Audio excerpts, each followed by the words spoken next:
With season 4 of the Miss Pat show, you continue to see blurred lines between this being a sitcom and being the kind of drama that gives the people who are lucky enough to be in the audience pretty much a top-notch play. So to summarize season 4, it's pretty much all about generational trauma, which is a theme that's pretty much throughout the whole series.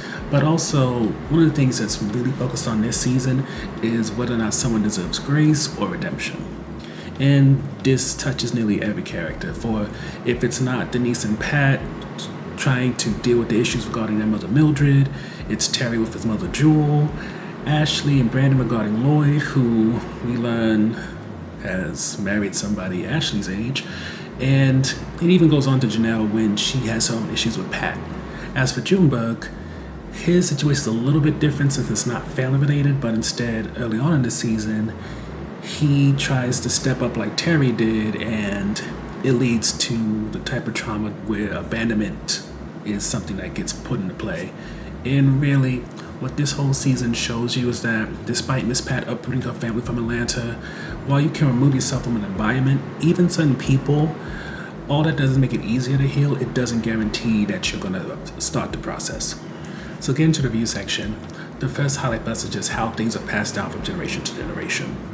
And to start off, it's made clear, especially by Mildred, that people can only teach what they know and thus act based on the examples. Miss Pat was taught to beat, yell, and traumatize your kids to get them in line, to have them respect you from fear. So when things get difficult with Janelle, that's what she does. She even smacks her.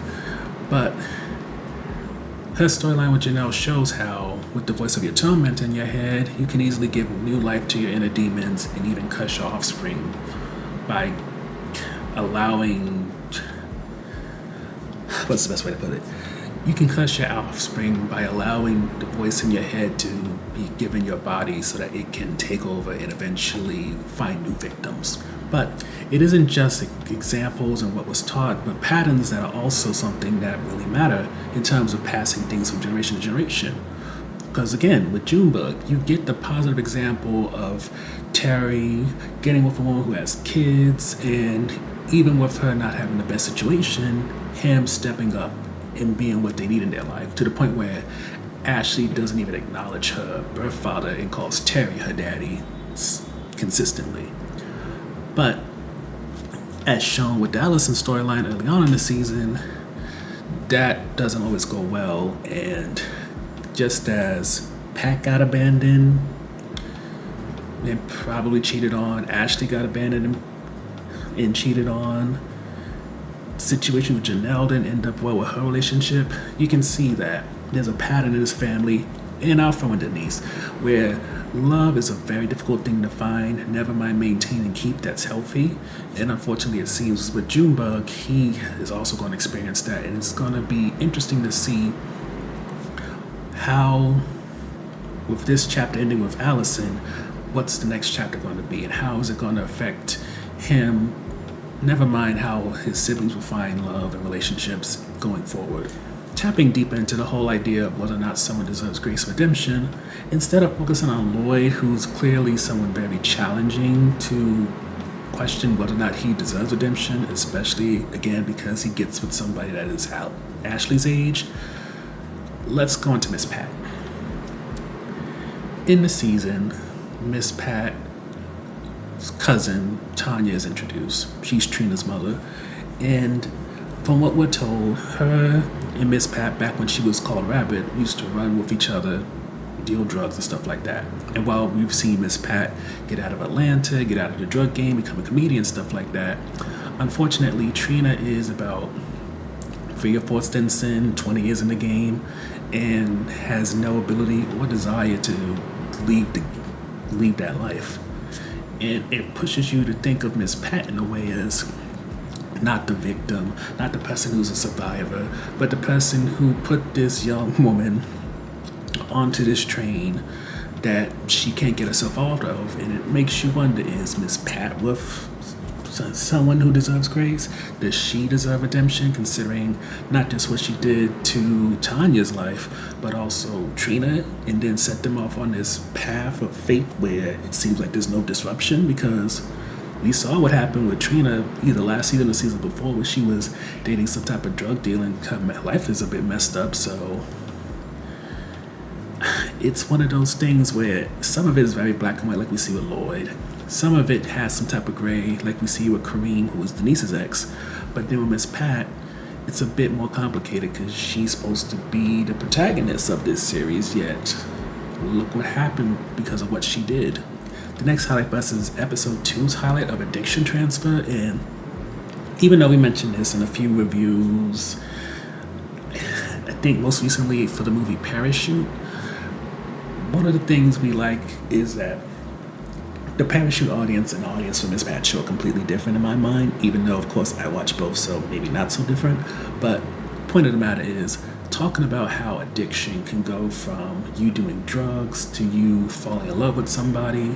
And I would even submit even the idea of church being an addiction, which isn't dive into in that episode, but it's one of those things that the Miss Pat show presents but doesn't tap into. It's very interesting how Terry presented this idea, and it makes me really wonder when it comes to people who are very much big-time churchgoers, do they have the same addictive personality as people who are addicts, usually with drugs, alcohol? It's just that they found something that's a bit more acceptable in society.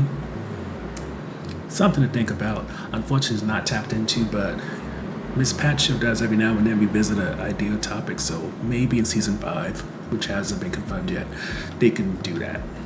The next highlight for us is Ashley's battle with her siblings, and you have to give credit to Ashley because unlike Brandon and her younger siblings, she has seen Miss Pat's journey from drug addict, not a drug addict, I don't think Miss Pat was a drug addict, but drug dealer, to living her life in the suburbs of Indiana.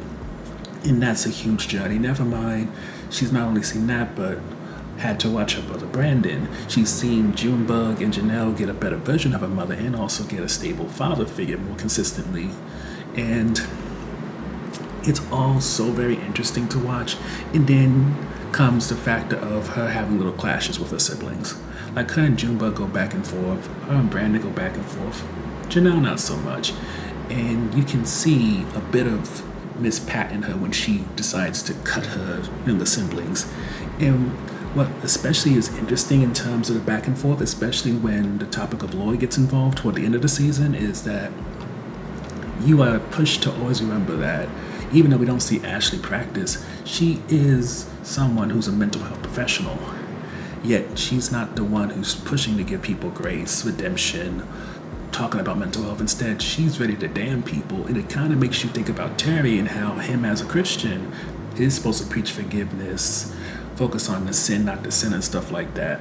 And yet he, just like Ashley, is selective, and it's kind of beautiful in a way to see that even the people who are supposed to be like the most put together on this show, they're still hypocrites in some areas and also flawed. And even if Ashley didn't necessarily have like an individual storyline, her stuff is very much family focused, she still was able to stand out. And I would submit that most characters on the show get to have that sense to all individuals instead of any form of a monolith, either as their archetype, as the oldest, the youngest, a black person, a black woman, black man, Christian, former addict, whatever. Nobody fits into a box, and it's such a wonderful thing to see. The next highlight is just how the season shows that healing is a slow process. And as noted in the summary, leaving an environment and the people in it is just the first step. It's like removing a bullet, having a tumor removed, or anything that can be sent forward in the body or unhealthy for the body. But to truly heal, you have to address why something happened, its side effects, and work on not only prevention but also maintenance. Prime example being Miss Pat's trauma is rooted very much in a bad part of Atlanta where memories and people pushed her to do the things she did. And now, while she is very far away from Atlanta, totally different type of environment, as shown by her interaction with Veronica in episode 3, while she may have left Atlanta, unfortunately, she brought all that Atlanta embedded into her to Indiana. And in some ways, Denise did too. And as you see not just how Miss Pat speaks to Janelle in a very bombastic way, but also how she speaks to Junebug and also Brandon, you can see, as we mentioned earlier, that demon speaking curses into these children. Because when you look at Brandon and how he speaks, especially in episode 8, which we'll talk about in a second, him being told he's dumb all the time, and even Junebug to some extent, you can see how it's affecting them. And not in a way where it's making them feel like they need to be dependent or they are dependent on their mom, even though they kind of are. But it also kind of messes with their idea of what a man is, and it complicates their desire and ability to really push for it. Like Junebug was willing to get kicked out of the house for Allison because he wanted to show that he could be his own man. He could be someone like Terry, yet he gets cut down rather than give options or possibilities of how he can do what he wants to do. And in Brandon's case, when it comes to his relationship with Lloyd, he's much more for the idea of forgiveness, and he gets chopped down at the bit by Ashley, and to some point others, because of this idea. And you can see, while both know that their families love them, still there's that whole death by 1,000 cuts thing. So just as quickly as one wound begins to kind of scar and potentially, heal or something like that, they hit him again, and it kind of creates more so, I want to say, a keloid, if I understand what that is correctly, rather than it becoming just a scar and then it's just a bit of different colored skin and then eventually fully healed. Getting to the next highlight, for me, it's just getting to see parts of Denise's past versus just hearing about it. For a lot of Denise's storyline has been tell me, not show me, because she was an addict, might have done a little bit of sex work, hard to say. And for the most part, anything that happened to her was between her and Pat talking, or them joking together, or was Pat introducing what happened. But when it came to meeting Kareem, it was finally something that was severed from Pat. We got to see one of Denise's exes from her past. Them not really talk much about what they did, but did bring up certain things that happened that led to situations that I'm not going to spoil, because this is not spoiler free, but very minimal spoilers. But getting to the point, it's good to see, in the case of Denise, having the ability to see her as an individual rather than just Miss Pat's Miss Pat's sister, who was always up under her, and seemingly anything she has was given to her by Miss Pat. Which leads to the last highlight, which for us is just the season finale, which was absolutely tear-inducing. From Brandon having the blow up that we've mentioned before regarding his family not trusting his ability to make decisions, not supporting him, to Janelle taking on a performance dealing with the idea of being a perfect child and people not really feeling the need to check in on her, that she's always going to be all right, and the pressure that comes with that. Honestly, just seeing that, for one, makes me mad I didn't see Jordan E. Cooper's play when it was playing in New York, but also it makes you really understand the value of getting to be in the audience for the Miss Pat show, and not just so that you can see the episodes early, but also just for the fact that you can experience these performances live and not through the filter of a camera. Because honestly, the work that the two actors did who played Brandon and also Janelle, that's top level. Let's hope they have something beyond this show whenever Miss Pat or the others decide that this show needs to end, because there's clearly something there.